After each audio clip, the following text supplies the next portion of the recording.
ከአርትስ ቴሌቪዥን አርዕስተ ዜናዎችን እነሆ። ሌተናንት ጀነራል ጻድቃን ገብረትንሳኤ ትግራይ ዳግም የጦርነት አውድማ ልትሆን ትችላለች አሉ። በቤተ ሙከራ የተቀነባበረ ስጋና ወተት በመጪዎቹ 2 ዓመታት ውስጥ ለገበያ ሊቀርብ መሆኑ ተሰማ። በአማራ ክልል ባለው ግጭት ሳቢያ የሚፈጸሙ ወሲባዊና ጾታን መሰረት ያደረጉ ጥቃቶች አሳሳቢ ሆነዋል ተባለ።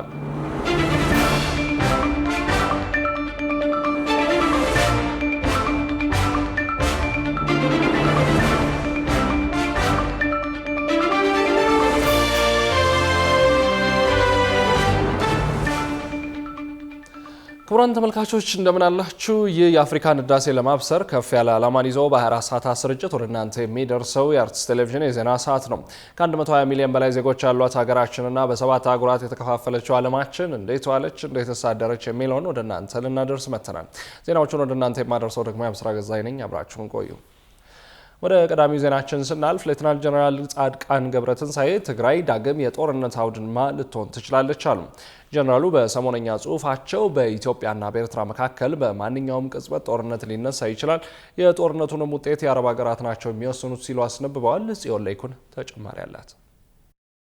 የኢትዮጵያና የኤርትራ ጉዳይ የመገናኛ ብዙሃን መነጋገሪያ ርዕስ ከመሆን አልፎ ሁኔታው ይመለከተናል በሚሉ አካላት ዘንድ የጦርነቱ መጀመር አይቀሬ መሆኑ እየተነገረለት ነው። ኤርትራ የክተት አዋጅ ማወጇ ከተሰማበት ጊዜ ጀምሮ ከግብጽ ጋር እስካደረገችው ንግግር ከዚያም አልፎ ሰሞነኛ እንቅስቃሴዋ ውጥረት አባባሽነቱ እየተነገረ ባለበት ወቅት የኤርትራ የማስታወቂያ ሚኒስቴር ደግሞ ኢትዮጵያና አንዳንድ ቡድኖች ሲሉ የገለጿቸው አካላት ጦርነት ቀስቃሽ የሆኑ ፕሮፓጋንዳዎችን ከታሪክ ጋር በማያያዝ ማውራቱን ስራ አድርገውታል በሚል በአባባል የታጀበ ጽሑፍ በማስነበብ ኢትዮጵያ ለጦርነት እየቀሰቀሰች ነው የሚል መልእክት አስተላልፈዋል። ይህ በእንዲህ እንዳለ በኢትዮ ኤርትራ ጦርነት ወቅት የኢትዮጵያ ኢታማዦር ሹም የነበሩትና በአሁኑ ወቅት በትግራይ ጊዜያዊ አስተዳደር በምክትል ፕሬዝዳንትነት ማዕረግ ያልተማከለ አስተዳደርና ዴሞክራታይዜሽን ካቢኔ ሴክሬታሪያት ኃላፊ የሆኑት ሌፍተናንት ጀነራል ጻድቃን ገብረትንሳኤ በኢትዮጵያና በኤርትራ መካከል የቀጠናውን አሁናዊ ሁኔታ የሚገለባበት ጦርነት ሊነሳ ይችላል የሚል ጽሑፍ ማስፈራቸው እያነጋገረ ይገኛል። ቢቢሲ የጀነራሉን ጽሑፍ ዋቢ አድርጎ ባስነበበው ዘገባው ጀነራሉ ከኢትዮጵያና ከኤርትራ ጦርነት የመጀመር አዝማሚያ አንስቶ በጦርነቱ መካከልና ከጦርነቱ በኋላ የሚፈጠሩትን ሁኔታዎች ጭምር መግለጻቸውን አስፍሯል። ከዚያም አልፎ ይህ የጀነራሉ ሀሳብ በትግራይ ጊዜያዊ አስተዳደር ፕሬዝዳንት ጌታቸው ረዳ በኩልም ተመሳሳይነት እንዳለውና ፕሬዝዳንቱም የማይቀር ነገር እንዳለ ማንሳታቸውን አስፍሯል። በቀደመው የኢትዮጵያና የኤርትራ ጦርነት ጊዜ ኢታማዦር ሹም የነበሩት ጀነራል ጻድቃን ገብረትንሳኤ በኢትዮጵያና ኤርትራ መካከል በግልጽ የሚታየው መቃቃር ወደ ጦርነት ሊያድግ ውጤቱም የሀገራቱን ጂኦግራፊያዊ አቀማመጥ ሊለውጥ የሚችል ሲሉ ገልጸውታል። አክለውም ዝግጅቱ የመጨረሻው ደረጃ ላይ ነው፣ ለጦርነት የሚደረገው ዝግጅት አንዳች ደረጃ ላይ ከደረሰ በኋላ ወደ ኋላ መመለስ ይከብዳል ማለታቸውን የተነበበው ጀነራሉ ይህን ይበሉ እንጂ እየመጣ ነው ስላሉት ጦርነት እየተደረገ ያለውን ዝግጅት አለባብሶ ከማለፍ ባሻገር በግልጽ አላስቀመጡም። ከዚህ ቀደም ብሎ የኤርትራው የማስታወቂያ ሚኒስትር የማነ ገብረ መስቀል የኢትዮጵያን የቀይ ባህር ፍላጎት ከጦርነት ጋር ለማያያዝ ሞክረው ባሰፈሩት ጽሑፋቸው ኢትዮጵያ የባህር በር ለማግኘት ሁሉንም አይነት መንገድ ትጠቀማለች ካሉ በኋላ የቀይ ባህር ጉዳይ በድጋሚ አዲስ አጀንዳ ሆኗል። ጀነራሉ በበኩላቸው ሊደረግ ይችላል ያሉት ጦርነት የሱዳንንና የቀይ ባህርን ደህንነት ላይ በቀጥታ ተጽዕኖ ይኖረዋል ሲሉ ገልጸውታል። ትግራይ ደግሞ ከአካባቢያዊ ፖለቲካ፣ ታሪክና ባህል አንጻር ስጋት ውስጥ እንደሆነች ብሎም ጦርነቱ ቢነሳ የጦር አውድማ የምትሆነው ትግራይ በመሆኗ የህልውና አደጋ እንደተደቀነባት ገልጸዋል። የትግራይ ክልል ፕሬዝዳንት ጌታቸው ረዳም የዚህ ሀሳብ ተጋሪ በመሆን አሁን ያለው ሁኔታ ወደ ጦርነት እንዳያድግ ማለታችን ብቻ ጦርነትን ስለማያስቀር ትግራይ አስፈላጊ ወዳልሆነ ጦርነት ሳትፈልግ እንዳትገባ ማድረግ ያስፈልጋል ማለታቸው ነው የተዘገበው። ከዚሁ ጋር ተያይዞ ሁለቱ የክልሉ ጊዜያዊ አስተዳደር አመራሮች በተመሳሳይነት የህወሓት አንዱ አካል ከኤርትራ ጋር ይገናኛል የሚለውን ሀሳባቸውን በድጋሚ አንስተዋል። ከሰሞኑ የህወሓት አንደኛው ክንፍ ከፍተኛ አመራር ወይዘሮ ፈትለወርቅ ገብረ እግዚአብሔር እነሱ የሚመሩት የህወሓት ክንፍ ከኤርትራ ጋር ግንኙነት እንዳለው ለተሰማው መረጃ ምላሽ ሰጥተው እንደነበር ይታወሳል።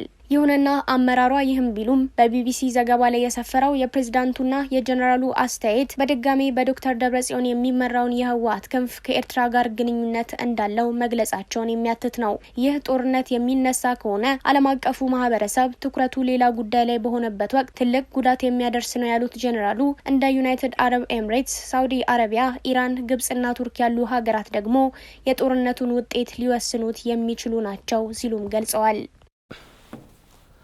በቤተ ሙከራ የተቀነባበረ ስጋና ወተት በመጪዎቹ 2 ዓመታት ውስጥ ለገበያ ሊቀርብ መሆኑ ተሰማ።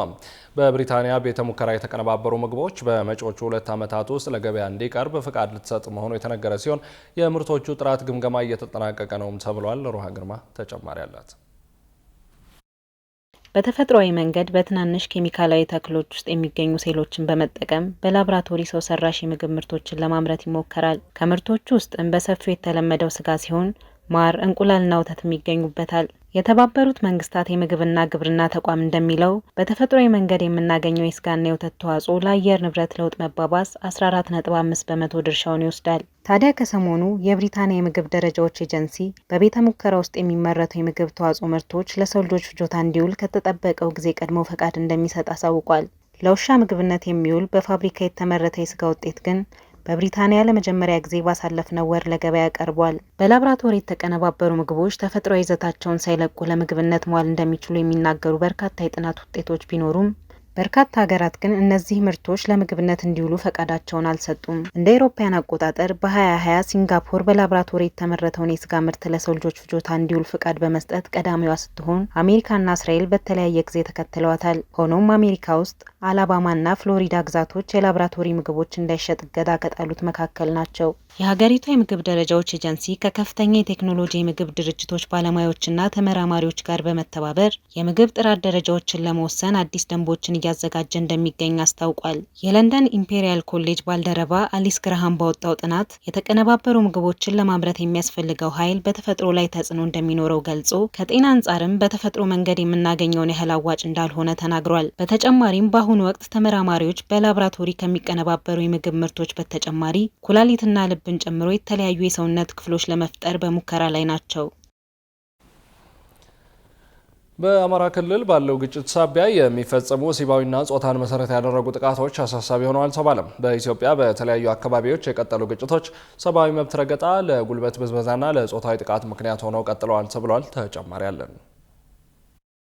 በአማራ ክልል በፌዴራል መንግስትና በፋኖ ታጣቂዎች መካከል የተደረገ በሚገኘው በትጥቅ የታገዘ ግጭት ሳቢያ ጾታዊ ጥቃት በከፍተኛ ሁኔታ እየጨመረ እንደሚገኝ የአማራ ክልል ሴቶች ህጻናትና ማህበራዊ ጉዳይ ቢሮ መግለጹ የሚታወስ ነው።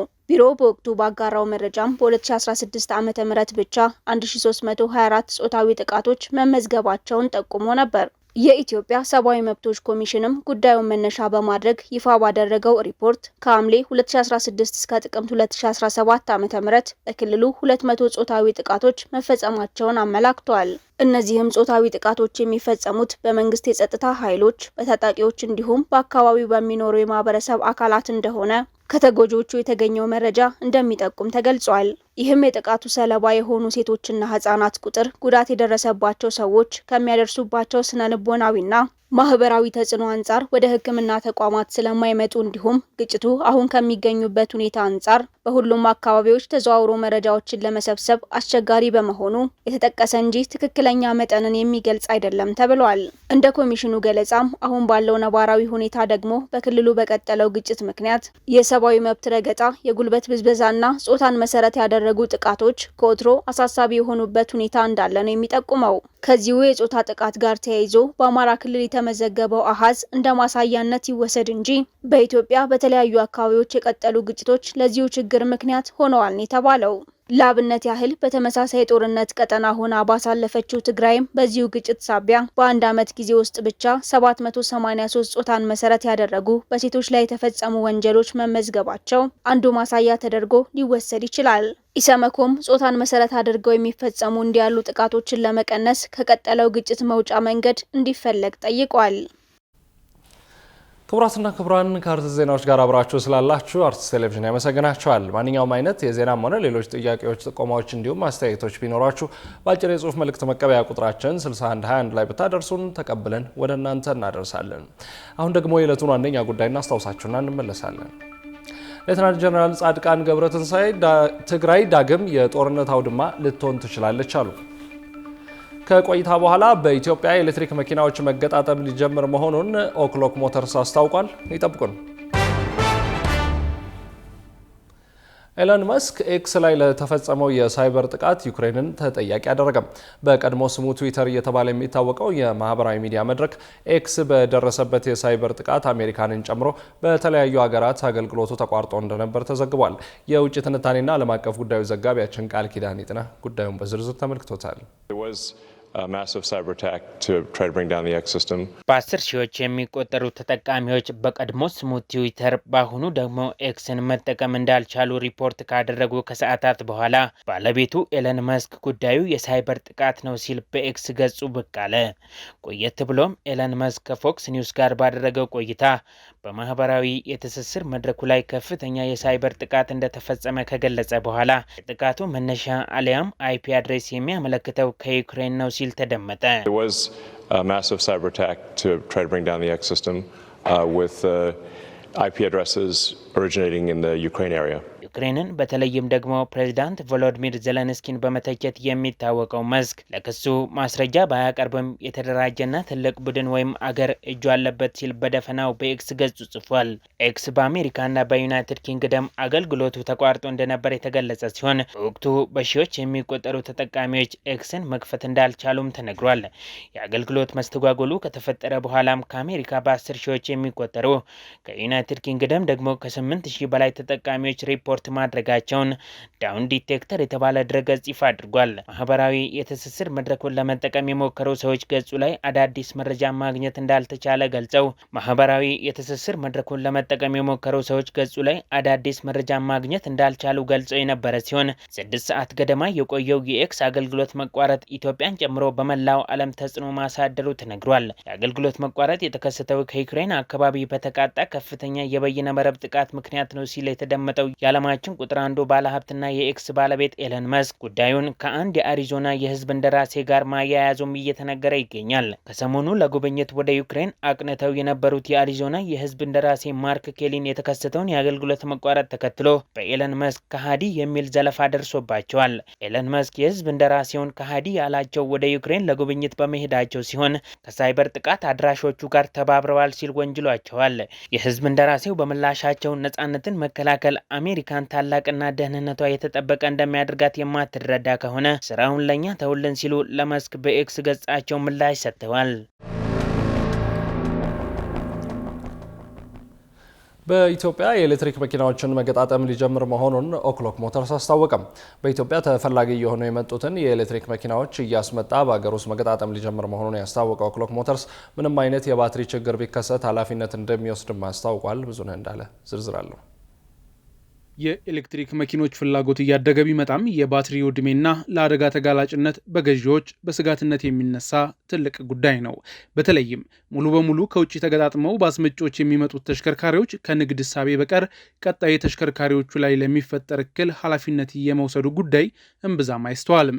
ይህንን ችግር ይቀርፋል። እንዲሁም መኪና አስመጥቶ ከመሸጥ ባለፈ የኤሌክትሪክ መኪኖችን በሀገር ውስጥ በመገጣጠም ለደንበኞቹ ሊያስረክብ መሆኑን ኦክሎክ ሞተርስ ይፋ አድርጓል። ኦክሎክ ሞተርስ ከ20 ዓመት በፊት ምስረታውን አድርጎ በተለያዩ ዘርፎች እየሰራ ያለ ሀገር በቀል ድርጅት ነው። ከ2012 ዓ.ም ጀምሮ በትግራይ ክልል መቀሌ ከተማና በአዲስ አበባ ከተማ ቃሊቲ አካባቢ ባስገነባቸው የተሽከርካሪ መገጣጠሚያ ፋብሪካዎቹ ከ16 በላይ የተለያዩ ሞዴል ተገጣጣሚ ተሽከርካሪዎችን ከሀገር ውጭ በማስመጣት እየገጣጠመ ለደንበኞቹ በማቅረብ ላይ ይገኛል። ውሊንግ፣ በውጂን እና የጂቶር ምርቶች የሆኑትን የተለያዩ ሞዴል ተሽከርካሪዎችን ሀገር ውስጥ በመገጣጠም ለደንበኞቹ እያቀረበ የሚገኘው ተቋሙ አሁን ደግሞ የዊሊንግ ኤሌክትሪክ ተሽከርካሪዎችን ለሀገር ውስጥ ገበያ ለማቅረብ በዝግጅት ላይ መሆኑን አስታውቋል። የኦክሎክ ሞተርስ ዋና ስራ አስኪያጅ ታመነ ካሳሁን በኤሌክትሪክ መኪኖች ላይ ስጋትነት ስለሚነሳው የባትሪ ጉዳይ ያዘጋጁትን መፍትሄ ገልጸዋል። አሁን ባትሪ አስቸጋሪ የሆነ ሙሉ በሙሉ ባትሪውን አውጥቶ ሌላ ባትሪ መቀየር የሚለውን ሳይንስ ቀይረው ፓርት አድርገውበት የተበላሸውን ብቻ ወይም የተገጨ ቦታን ብቻ አውጥቶ መተካት የሚችል አዲስ ቴክኖሎጂ ነው ይዘው የመጡት። ስለዚህ ዊሊንግ አሁን ያመጣው የዘንድሮን እንኳን የ25 ገና 3ኛ ወራቸው ነው የነበረውን ሪፖርት ማየት ትችላላችሁ። በጣም ብዙ መኪናዎች እየሸጡ ነው። ሁለተኛ ከካምፓኒው ጋር ኤጀንት ስንሆን ባትሪውን ከኛ እንደሚረከቡ እርግጠኛ መሆን አለብን። አስመጪ ከሆነ ባትሪ እዚህ ነው የምንጥለው። መኪና የገዛ ሰው ቤቱ ነው የሚያስቀምጠው። ሊቲየም ጋዝ ነው። ምን አይነት አደጋ ያመጣል፣ ቢፈስ ምን አይነት ችግር ያመጣል የሚለው ምንም የታሰበ ነገር የለም። እኛ ግን ይሄኛው ነገር ጥንቃቄ ይፈልጋል።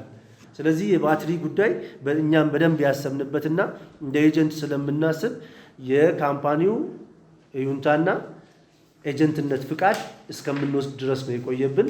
አሁን ሙሉ በሙሉ ጨርሰናል። እሱ በአጭር ጊዜ ውስጥ እንገባለን ማለት ነው። በተለይም አዳዲስ ቴክኖሎጂ የታከለባቸውና ለሀገራችን ኢኮኖሚ ተስማሚ የሆኑ መኪኖችን ወደ ገበያው ለማስገባት በዝግጅት ላይ መሆኑንም ኃላፊው ገልጸዋል። አሁን 3 አይነት መኪናዎችን እያመጣን ነው። አንደኛው ሙሉ በሙሉ ኤሌክትሪክ የሆኑ፣ ሁለተኛው ሃይብሪድ ነው። ያው ሃይብሪድ እዚህም ስላሉ ይታወቃሉ። ሶስተኛው ሃይቴክ የሚባሉ ናቸው። ሃይብሪድ በ1 ሊትር እስከ 40-50 ኪሎ ሜትር ያስኬዳል። ሃይቴክ ግን እስከ 80 ኪሎ ሜትር ድረስ የሚያስነዳ ነው። አሁን አዲስ የመጣ ቴክኖሎጂ ነው መኪና ላይ ያው እንደምታውቁት። እነዚህ መኪናዎች ናቸው ሙሉ በሙሉ አውቶማቲክ ሆነው ወደ ኤሌክትሪክ የተቀየሩት። ስለዚህ ካምፓኒው በ2025 ሌላ መኪና ሳይሆን እዚሁ ያለን ዊሊንግ ኤስ ሙሉ በሙሉ አውቶማቲክ ሆኖ በሶስቱም በሃይብሪድ፣ በሙሉ ኤሌክትሪክ፣ በሃይቴክ ኤሌክትሪክ ሆኖ ተመርቷል ማለት ነው። ያንን ኦርደር አድርገናል። በአጭር ቀን ውስጥ በተለይ ለኢትዮጵያ ታምርት አሁን ከፊታችን አለ። እሱ ላይ ሙሉ በሙሉ ይዘን እንቀርባለን ማለት ነው። ስለዚህ ደንበኞቻችን የዚህኛውን በተለይ ከተማ ውስጥ ለሚሰሩ አብዛኛው ከተማ ውስጥ ለሚሰሩ ኢቪ መኪና ያዋጣል። ከከተማ ውጭ ወጥቶ ለሚሰሩት ነው ትንሽ እንደ ስጋት የሚታየው። ምክንያቱም ከዚህ 40 ምንጭ ደርሶ 40 ምንጭ ላይ ቻርጅ የሚያደርግበት ነገር ከሌለ መኪናውን ወይ እዛ ጥሎ መምጣት አለበት ወይ መኪናውን አስሸክሞ ነው መምጣት ያለበት። ያ ለስራ የሚሆን አይደለም። በየቦታው መኖር አለበት ቻርጅ የሚለው ያንን ስለሚቀርፉ እነዚህ ሃይቴክ እና ሃይብሪዶቹ ይህንን ይመልሳሉ። የብዙዎች ስጋት የሆነው የኤሌክትሪክ መኪኖች የባትሪ ዕድሜ በሀገር ውስጥ በሚገጣጠሙና ችግር ቢገጥማቸው መፍትሄውን በአቅራቢያ መሆኑ ይበልጥ ተፈላጊነታቸውን ያሳድገዋል የሚል እምነትም ተፈጥሯል። ውድ ተመልካቾቻችን የአርትስ ቴሌቪዥን የሰዓቱ ዜናዎች የተከታተላችሁትን ይመስሉ ነበር። ስለሰጣችሁን ጊዜ ከልብ እያመሰገንን ከዜናዎቹ ጋር የአብስራ ገዛኝ ቆይታ አድርጌያለሁ።